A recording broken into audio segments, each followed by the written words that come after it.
Hello everyone, তোমরা কেমন আছো? আশা করি ভালো আছো। আমি অনেক ভালো আছি। তো আজকে আমি একটু বেশি হ্যাপি আছি। কারণটা হলো তো সানডে, তোমরাও এনজয় করছো, আশা করি ভালো মন্দ খাওয়া দাওয়া করছো, ঘুরতে যাচ্ছ। আমিও ডিউটিতে এসেছি, বাট তাও আমার জন্য স্পেশাল। কারণটা এটাই হলো, আমি এখন বাবির সাথে দেখা করতে যাচ্ছি। প্রত্যেক সানডেতে আমার বাবির সাথে দেখা করতে যেতে হয়, ইনফ্যাক্ট যাই। আর আজকের লাঞ্চটা আমি আর বাবু একসাথে করি।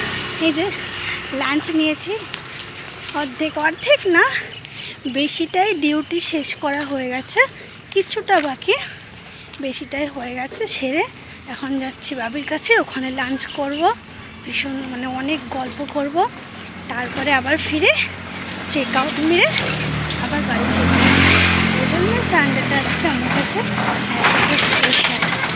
তো তোমরা ভালো মন্দ খাওয়া দাওয়া করো, রেস্ট নাও, এনজয় করো। ওকে, টাটা।